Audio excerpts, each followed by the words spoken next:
Dawson County Board of Commissioners work session. Today's Thursday, June 6th, 2019. We do appreciate your attendance. We'll get right into new business. First up, we have a presentation of proposal for Dawson County Food Drive spearheaded by Public Defender's Office Assistant Public Defender Kyle Denslow. Kyle.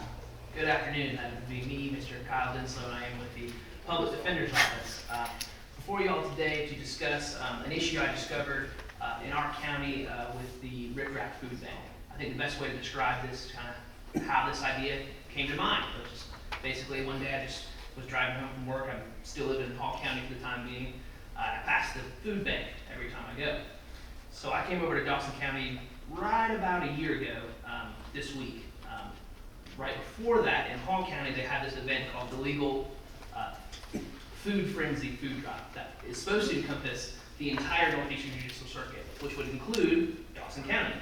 However, when I got to Dawson County and I went to Rip-Rap Foods, because I realized that the Hall County participation wasn't doing anything for the Dawson County food bank needs.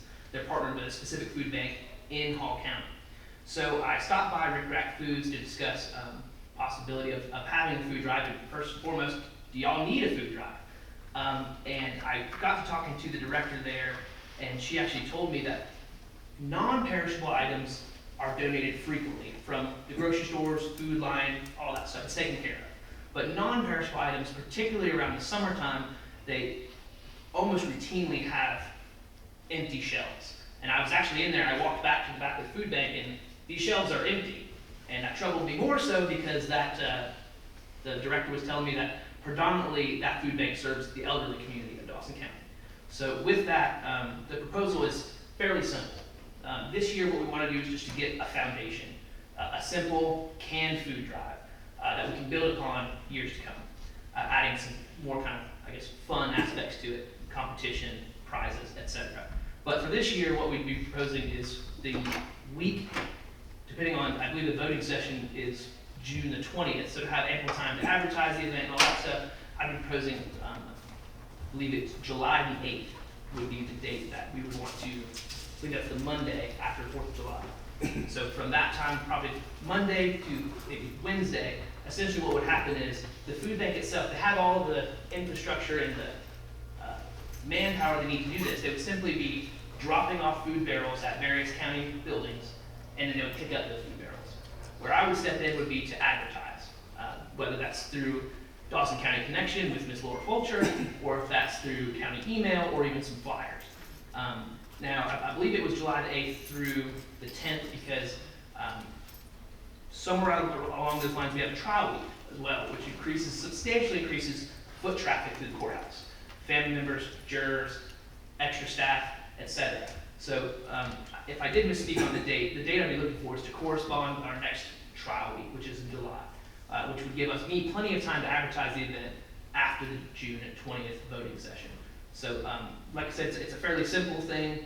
Rip-Rap Foods will be taking care of all the heavy lifting. I just need the permission from y'all to be able to use the county facility.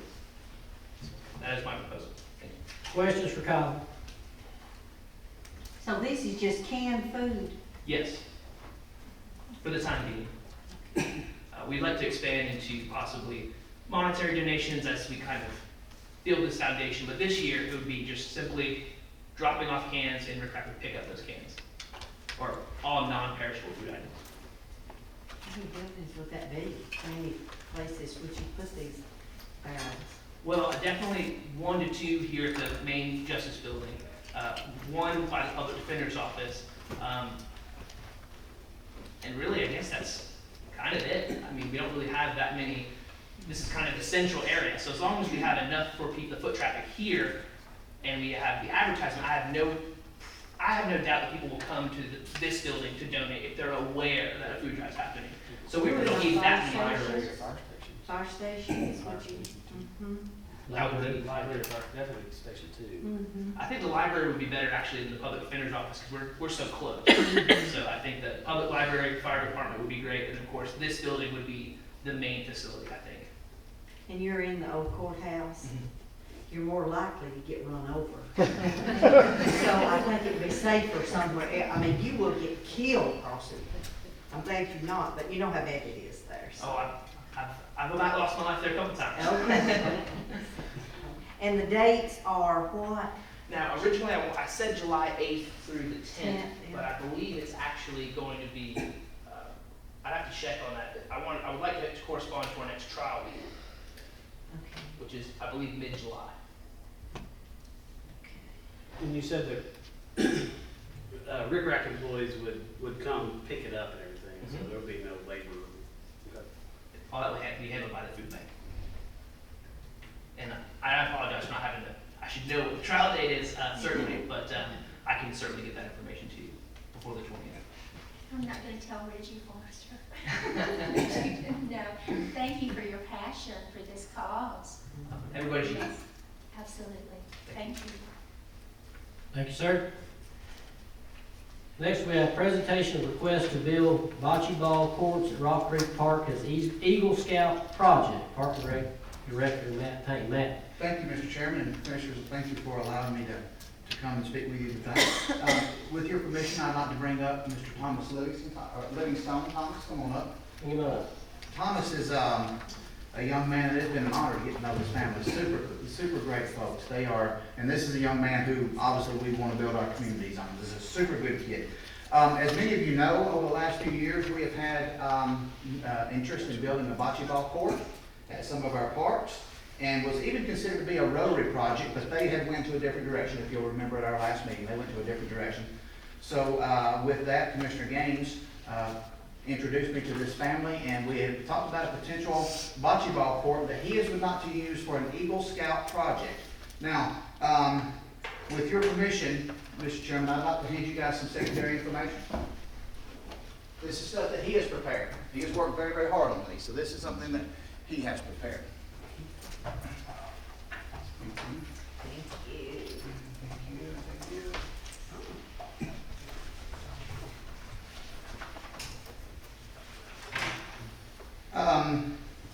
What I would like to do is just let him describe what his vision is and what his passion is, and I'll be here to support. So I would just like to turn it over to Thomas, if I may, just for a moment. go ahead. Well, hello, my name is Thomas Livingstone. I'm the guy looking to do the Eagle Scout project. Okay. Livingstone Yes. and not Livingstone. Yeah. Is there an E on the end? Yes. Well, okay, there's not one on this, so. Okay, I got it. Yeah. I And just want to so- make sure I understood it. Your name's very important. Okay, so everyone got a book, right? Yes, Okay. I'm already impressed. If you flip over to our big picture of it, we have an overhead picture of Rock Creek Park. And if you look at the pink square toward the left side of the picture, right over next to the small pavilion, next to the swing sets, and where the current horseshoe pits are, is where the park would like to place the courts. And if you move over one, I think on y'all's, you gotta flip the page over, you have the zoomed in picture, and it's also more detailed. So for the project, we're looking to put in 4 courts, 2 side by side, and then separated down the middle with a concrete pad going to each one so that it can be wheelchair accessible from the parking lot and to each court. If y'all flip over again, it shows the specs. The Special Olympics, which is who we're mainly going for, just besides local residents, use their courts usually, I think it's 12 feet by 60 feet, and that's the dimensions of it. And I think if you flip over again, we have our material list of everything we're gonna use, how much it will cost, and how much of it we're going to need. And then room for error and mess ups at the end. And then the next couple pages are examples of anywhere from very complex, intricate courts down to simple courts people have in their backyard. And the last page, I believe, in y'all's book is a picture of a bocce ball set.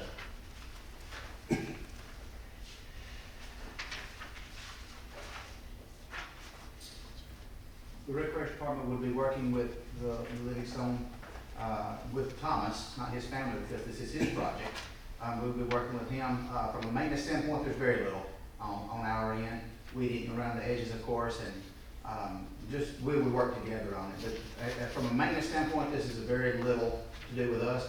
We would, at the recreation department, we would buy a couple of sets of the bocce ball sets, the balls, maybe the flip scoreboard to have on site for our public to use when they want to give them a shot. Questions? How will you raise funds? Through donations and fundraising from family members, friends, that kind of thing. So no taxpayer money, no. None of these people. I mean, if y'all want to donate. How long do you anticipate it taking you to do the project, the whole project? Well, after I get approved by you guys and the Eagle Board, I have to go over there and be sure that they'll say that this is a worthy project, I guess. I'm looking to get it done anywhere from 2 to 3 months, from start to finish, and hopefully less time than that. Have you got any money in the bank yet? No. Okay, zero, we're starting at ground zero. Yes. Okay. Other questions? These other people you have to get approval, are you anticipating any problems with that? No. Just, you gonna just tell them you're gonna do this? Yes. Okay. Well, the Eagle Board's been getting very loose around the edges lately, letting a whole bunch of projects through that aren't super great, and I'm thinking this will not have an issue going to them. So. Yeah, and I think he alluded to the fact that there's a big need in our county for the Special Olympics kids use bocce ball as one of their main sports. And right now, we do not have a dedicated bocce ball court in the county, so they're going to for site practice. And so a couple families had approached me, or I'd seen their post on Facebook saying that they have to go to, can somebody help us? And I reached out to them, and it just kind of worked out. And with him doing his Eagle Scout project, an Eagle Scout path is an excellent way, and I think this is a very worthy project in order to have a big impact on our community, not only for that small group of kids that are in that Special Olympic program, but anybody would be able to use the course throughout the year. And bocce ball is becoming a very popular sport, and I think it's a great asset to our recreation facilities to be able to add it on at no cost to us. Is it as hot as pickleball? It's close. Close? It's close. Is pickleball still #1? We're sending 7 people for the first time in our Dawson County history to our GRPA district tournament, which will be in August. We are sending 7 people. And that's pretty cool, to be quite honest. That's really cool. Other questions? Thank you. Mr. Spencer, one final note. It sure would look good if his resume for his project, if they can get a picture right here with you guys in the background with your permission. That'd be fine. That'll be okay? We can even come down there. Well, we hate to ruin his reputation. Let's do it. Yeah, we'll just come down here. You come on up, Mom.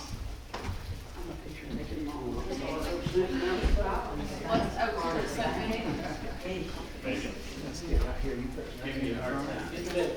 Yeah. Thank you so much. All right. Thank you. Lord, get her- Oh, yeah, this is for our. Oh, I know, that's a good photo op right there.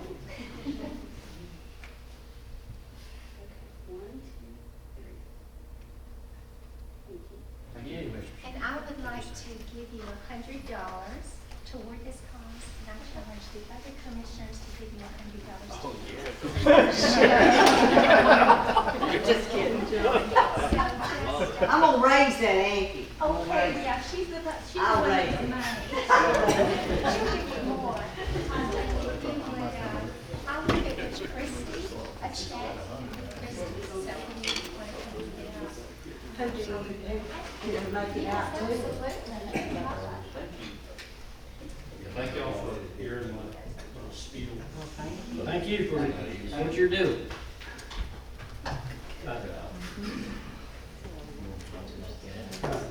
Next up, Presentation of RFP 338-19 Veterans Memorial Park Pavilion Playground and Multipurpose Field.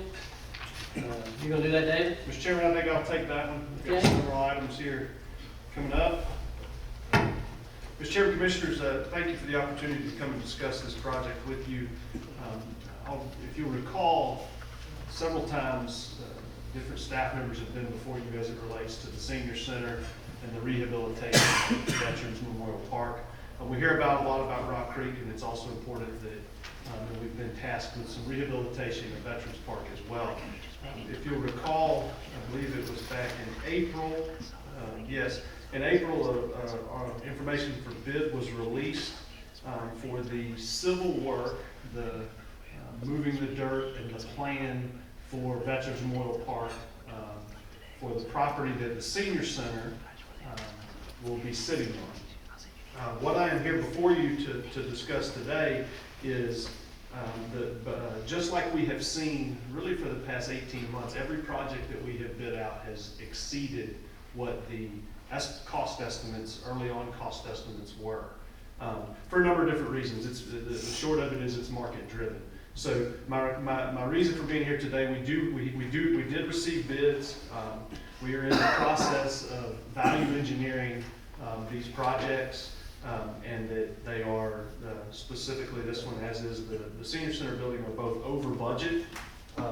And my request today is that we move this forward to the 20th, and we'll have information specifically about the bid, but simply that it is over budget, and we're value engineering this. For example, there's quite an expensive retaining wall.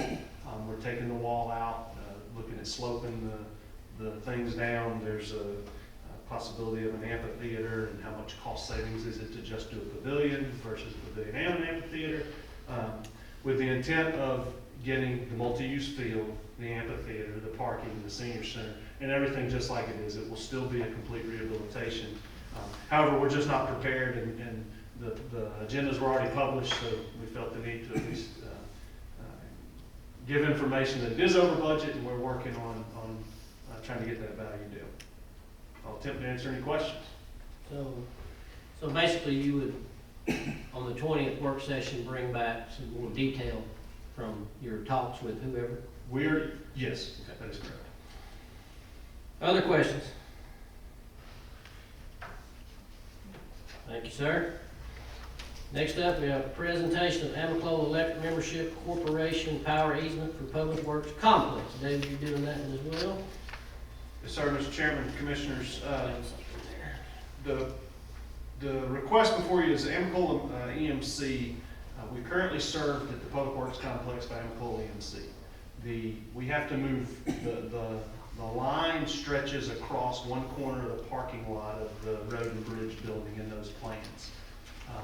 Through the construction process, we've determined rather than take a chance on hitting this line in the future or hitting it during construction, to reset a pole which will pull the line back and mount the line on the new pole. In doing that, it changes the location of the line, and Amiclola EMC has requested for a power line easement.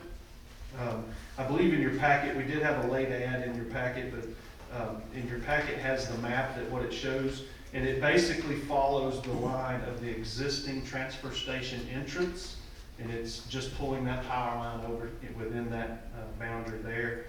And as with any other property or easements, it has always been brought before the board for approval. So it's simply just asking for an easement to pull an existing power line over into the adjacent to the road.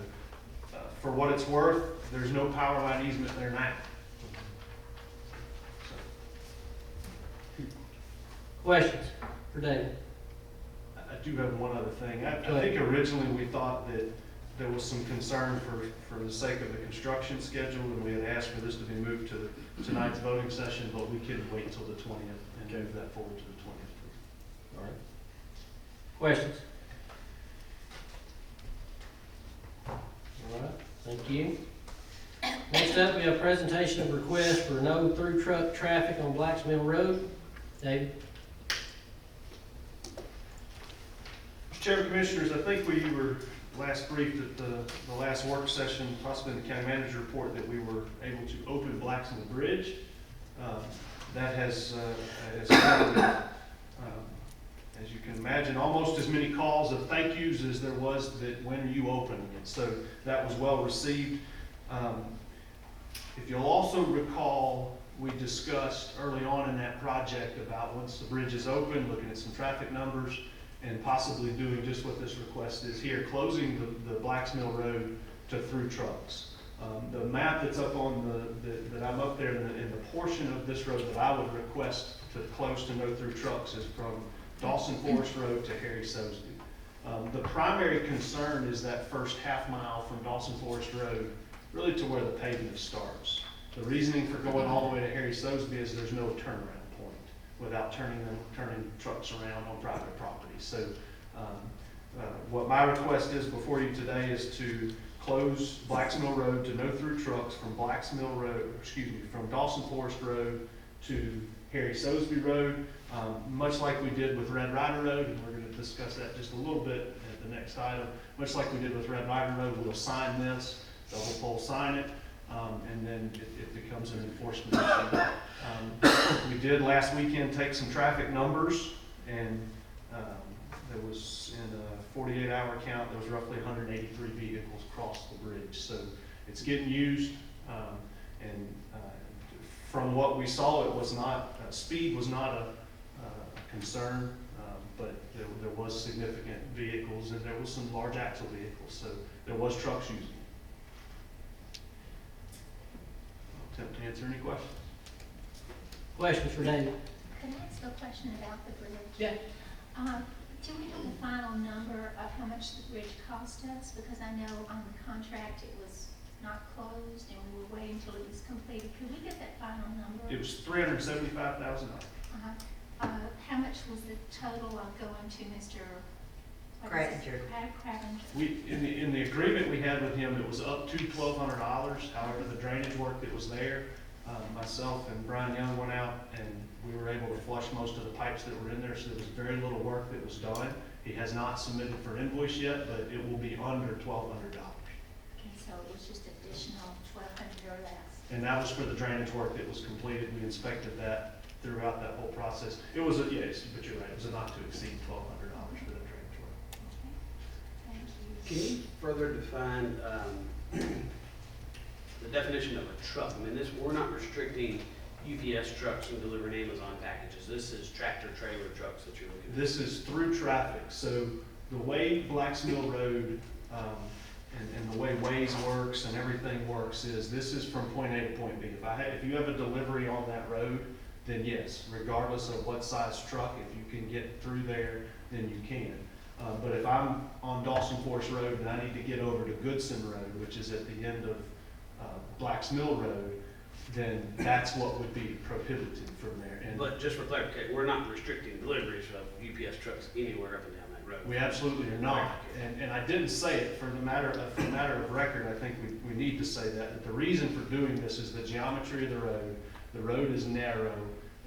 We do not have the right of way to widen the road, and the simple topography. There's about a 30-foot rock ledge along one side there, so we cannot widen the road. So that's the reason for not making it no through truck traffic, and I think for the record I needed to state that. Thank you. But we are absolutely not limiting local deliveries, that's correct. Thanks.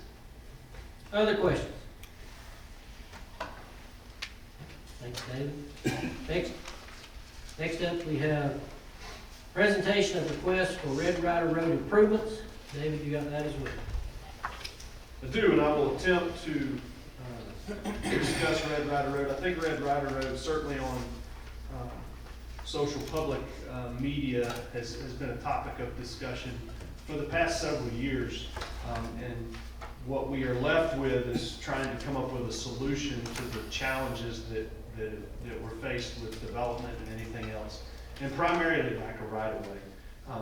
And specifically where we're talking about on Red Rider Road is from Lumpkin Campground, essentially to where Freeland Road transects Lumpkin Campground, just short of there primarily. And our main challenge there is the width of the road, the edge loss of the road, where two cars have been passing, two trucks have been passing, and the edge of the road is broken off. We can fix it today, and in a matter of 2 or 3 days, it's broken off again. The solution to fix that is widen the road. We do not have the right of way. We have prescriptive rights there on that road. And in most cases, the property owners maintain all the way up to the road, and all we have ever maintained is the asphalt. So we are extremely challenged and limited in what we can do there. Traffic has increased. We did take some traffic numbers, and this board did approve no through traffic back in August of 2018. We posted that. We took traffic numbers prior to posting and traffic numbers after posting. We did see a reduction in traffic. It was not significant, but we did see a reduction in traffic. And at that time, we also discussed kind of a stepped solution to temporary solutions to some of these problems. And I think that a takeaway here is the end-all goal is to acquire right-of-way and connect these 2 points of the road. We're also in the middle of finalizing a corridor study on Lumpkin Campground. That intersection at Red Rider Road has sight distance challenges, and there's some quite significant safety issues at that intersection. Certainly if there's a vehicle turning out, there's not enough room for another vehicle to turn in. So sight distance is limited, stopping distance is limited at that intersection. Let me make sure.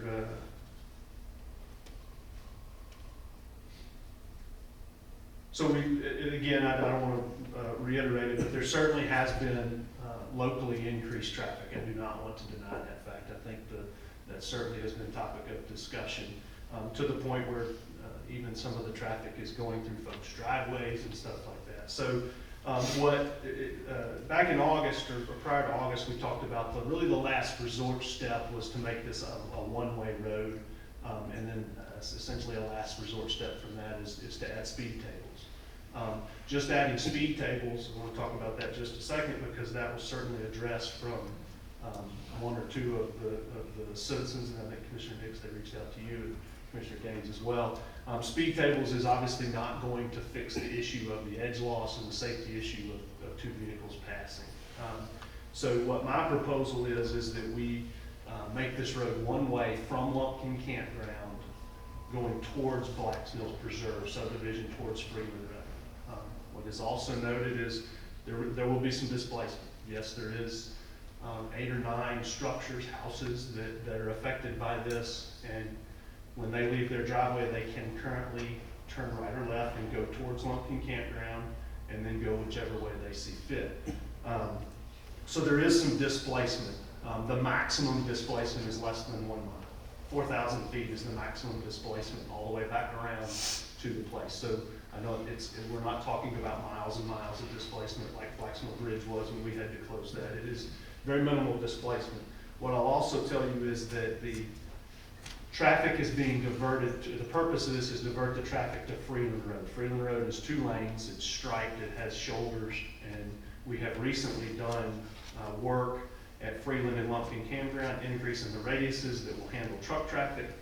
The site distance is about 1,700 feet.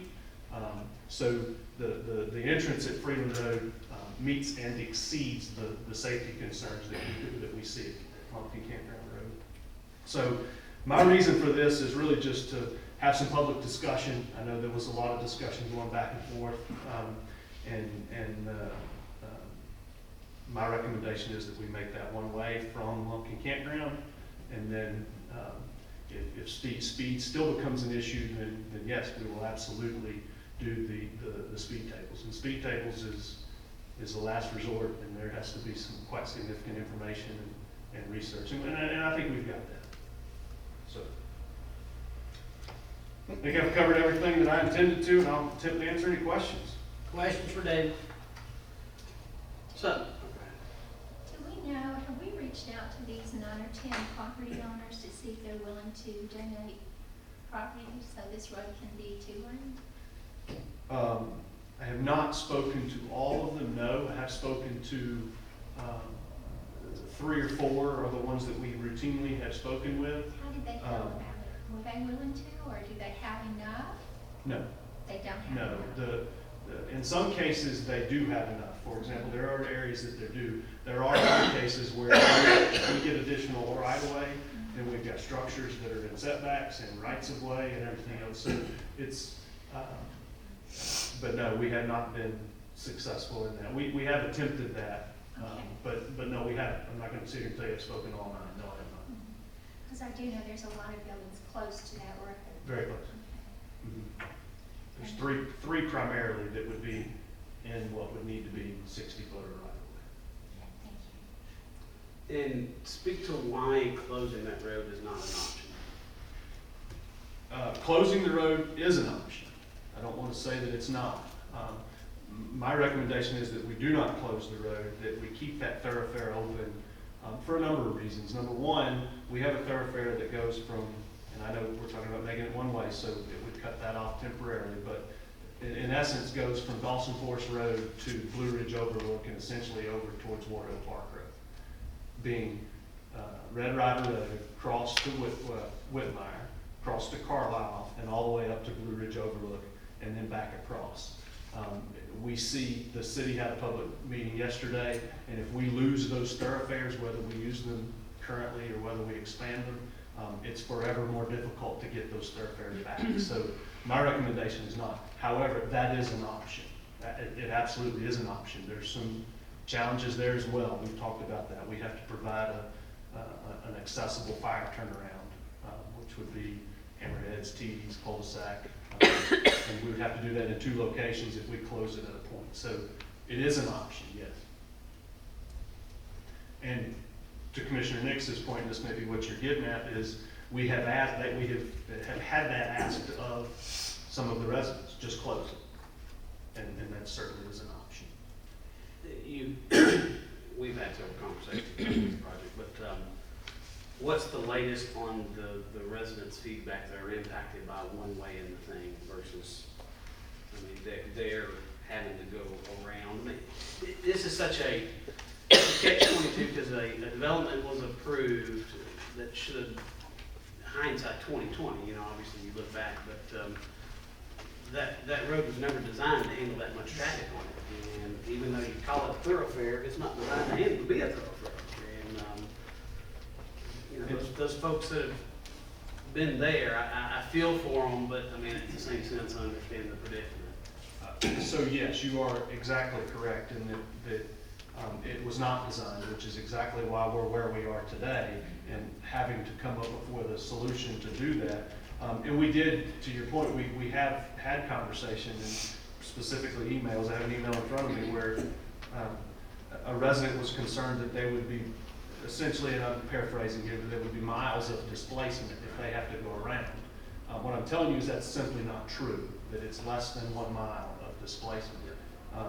And from a point to point being Kroger's entrance, it's actually 2,000 feet. So from the worst case scenario of which is that last driveway. So we have had that conversation, and unfortunately I don't have that rabbit to pull out of the magic hat, you know, to say, hey, here's what we have. So if we look at it today, the traffic counts that we have today, the realization is North Forsyth is getting built up, and we've got another subdivision just south of that particular development that is coming online in the next couple of years, and we're adding units there that more than likely they're in Dawson County, their kids are going to be in school, they're going to go to Black's Mill. They'll utilize that as your thoroughfare, that it's never designed to be a thoroughfare. Instead of going up to the roundabout there at Dawson Forest and hanging on the left and going over. So we can, speed tables will reduce that. It's a proven fact. I think I do it personally. If I know there's speed tables somewhere, I'll go a mile out of the way and not have to go through the speed tables. So I think that there are some traffic calming measures that we can do to temporarily do that. Understand that we're talking about a temporary solution, and I can't tell you when that is. We've talked about different funding mechanisms in this board, and it would take quite significant funding to do that. And the road is just one piece to this puzzle. The intersection is in my opinion, is the chicken before the egg. We have to fix the intersection before we fix the road and dump the traffic to an insufficient intersection. Are you planning to put speed bumps on this when you do it the one way? I feel confident that it will be necessary, yes. Other questions? I assume after we go down this path of one way. We continue to monitor the situation with your check things or whatever and feedback from the community there. Yes. Legal question, would we need a public hearing? Hear from the public on that? With respect to possibly closing the road? Well, no, we wouldn't have to close the road, I'm talking about just making it a one-way. I think there's a strict requirement for that. If we were to close it, then we would institute an abandonment proceeding, but if it's gonna be made one way, we just need to properly sign it, you know. I mean, I have seen folks do that just so that if you want public input on it, but if it's a safety requirement or, you know, an engineering recommended requirement, we may not want to suggest to the public that it's optional if it's a safety issue. Right, Mr. Chairman, that's, to your point, that's the one of the reasons I'm before you today. By policy, I think, as a Public Works Director, I can make that decision, but because of the input that many board members have received, I felt it necessary to bring it before the body and make that decision. Do we know what and I know we don't have the data back yet for the Lumpkin Campground plan. Is that intersection eventually going to be, do you feel like it'll be called roundabout at some sort? I feel like that's the most probable solution there, yes. Much like we're doing at the Harry So's intersection to the north, or excuse me, to the south. Right. Okay, other questions? Thanks, David. Thank you. Next up, we have presentation of board appointment, library board, Gail Smith, that's a reappointment, term July 2019 through June 2023, and that was a recommendation from the library that she be reappointed, and I think there's a little information about her in your packet. So I'll bring her for you on the 20th for a vote. County manager report. Thank you, Chairman and Commissioners. Following our special call meeting last week, we invited Tammy Starkey from Shaw Hankins to speak more with our senior staff and elected officials on Monday regarding their insurance and benefits. We had a great turnout from the elected officials and a very good meeting, and it went very well. So following that, the senior staff members are getting with their staff and holding a briefing on that, in which those staff members and all senior staff will sign a form that they've heard it and they've understood it, and they're going to move forward on it. So that was a very good meeting that we had. As you may know, our Public Works Department, as David has already stated, has partnered with Payne and Company to perform a transportation corridor study on the study will identify needs and recommendations on the future improvements along Lumpkin Campground.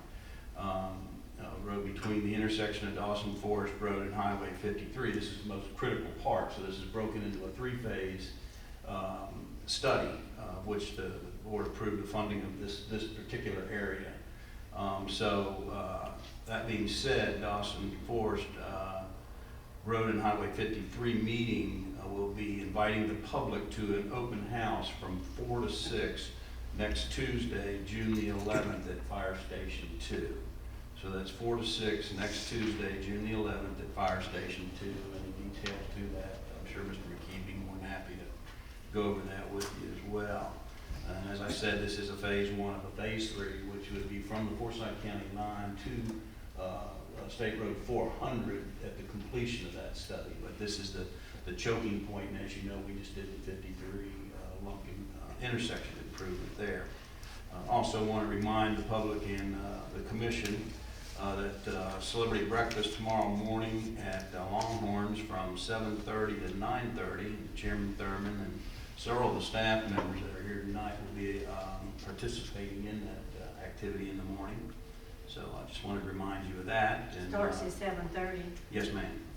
7:30 to 9:30 at Longhorns. I think that's been a traditional place to have it. So anyway, that being said, I will answer any questions you may have. Questions of the county manager? What's the timeline on the study, the Lumpkin Campground study? Commissioner, the timeline after following the public input, we should receive the document. And the purpose for this study, if I may, Mr. Chairman, the purpose for this study is to get a concept plan back. Yeah. Something that we can take to DOT and get funding to assist us with that corridor. So within 30 to 45 days, we should receive a concept document back that we can then take to the state and seek some additional funding. Thank you. Other questions of the county manager? Yes, I have one. I have a citizen call, this is to Mr. Headley, about your vehicle. And I don't believe, they didn't think it was in the county budget, in your budget. And I said, I don't know, let me check and see. Was it in the budget? And if it wasn't, how was it paid? And then, could you just talk about that? Yes, ma'am, it was in the budget. If the board remembers, we talked about, I think the question was about it being on a consent item. When the board approved the revised purchasing policy, it allowed the county manager to purchase anything within that budget. If you recall, the fleet manager, Shannon Harvin, was approved at $250,000 for the purchase of vehicles. And those vehicles were decided through the fleet director as to what vehicles need to be replaced. The vehicle that I drive was one of those vehicles. There are two criteria. One is the mileage and one is the time frame for that vehicle. So he submitted those vehicles to me, and I authorized those that are within the approved budget with actually a surplus left over. I think it was $25,000. I don't see Shannon here now, but anyway, that was the. And two of those went to the sheriff's office? Yes, ma'am. One went to Dong. Did two go to planning and zoning? Believe so. I believe it did. It was with the marshal's office and then the planning. And Melissa could probably speak to that. Yes, ma'am. The two Durangos did not go to the sheriff's office off that particular bid. They went to the emergency services office. So there was two bids? Yes, ma'am. One bid was for the county administration buildings, county bid, and the other was for just the sheriff, for their sheriff cars off the spot.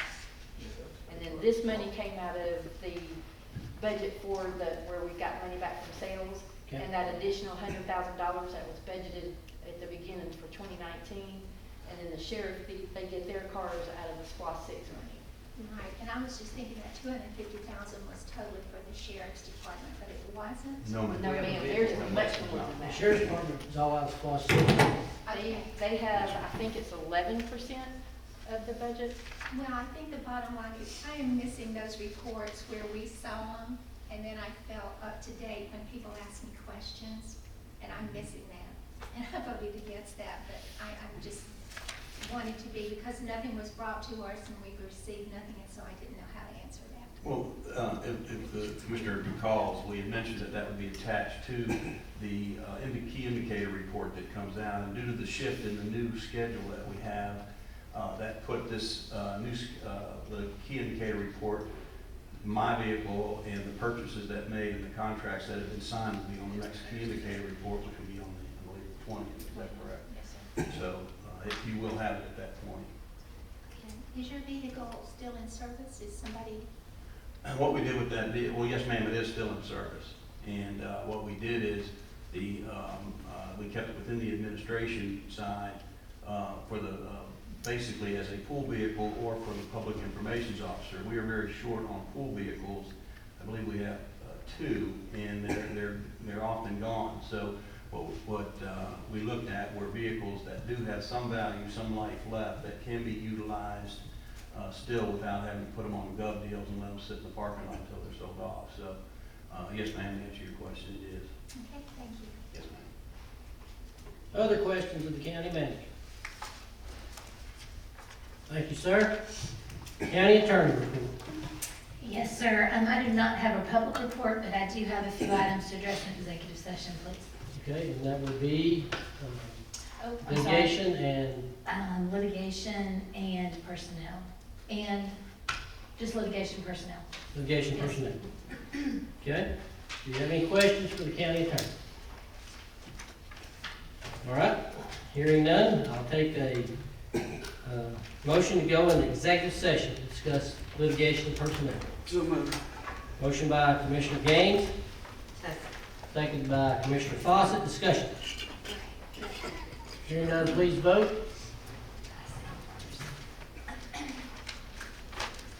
And that's approved. So we'll take about 5 minutes, and then we'll meet in executive session. Thank you for your